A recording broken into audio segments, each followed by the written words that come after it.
End of quarter deadlines are looming at the office. Projects are piling up, and it's getting more and more challenging just to keep up. But don't stress, we'll tell you how to handle it right after the cut.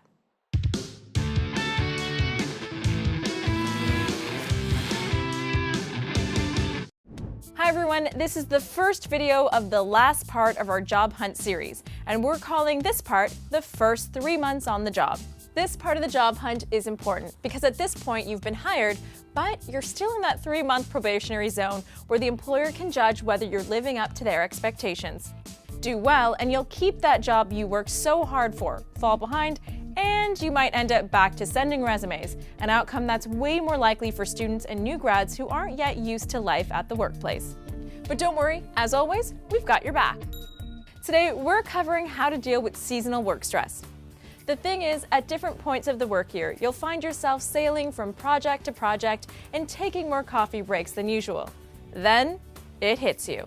End of quarter deadlines seem to come out of nowhere. Projects are piling up.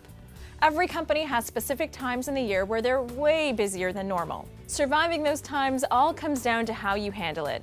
That's why the Jobpostings.ca team put together these 3 tips to keep you on the ball. First off, during these busy times of the year, you're going to find yourself getting constant requests from coworkers, clients asking for help, and deadlines coming out of nowhere. You can't prioritize everything, but what you can do is become obsessive about tracking everything. That means using a notepad or an Excel doc to list out every project and every client request currently on the go with their deadlines. Then, underneath each of those projects, break it down even further by listing out every individual task that you and your team needs to do in order to complete that project. By having everything listed out in detail, you'll never have to worry about forgetting any task, and instead you can shift your focus to what tasks to prioritize, group together, and complete day to day. Remember, it's easy to get overwhelmed by big projects, but by breaking them down into smaller parts and tackling a few of those parts each day, big projects become way more manageable. Next, you'll have to take control of the work ahead of you, rather than allow it to control you. To do that, stay in regular contact with your boss and colleagues so you can check in, prioritize, and create reasonable deadlines. Doing this keeps you in the loop about how your projects are doing in relation to those of your coworkers and gives you an early heads up about issues that might mess up your deadlines or new projects that might add to your workload.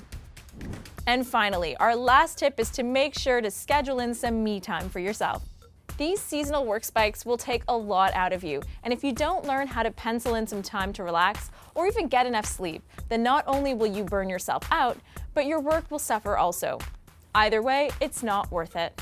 Overall, by staying organized, communicating regularly with your coworkers, and taking care of yourself, you'll be able to get through the craziness your job might throw at you. Thanks so much for watching this Jobpostings.ca Job Hunt video. Be sure to leave a comment below to tell us what you thought about today's career tips. Maybe you have a couple of your own that you'd like to share. And if you have any questions about this video or have requests for future job tip videos, please let us know. We'll do our best to answer everybody. In the meantime, if you like this video, please click the like button or share it with your friends. And don't forget to click the subscribe button below.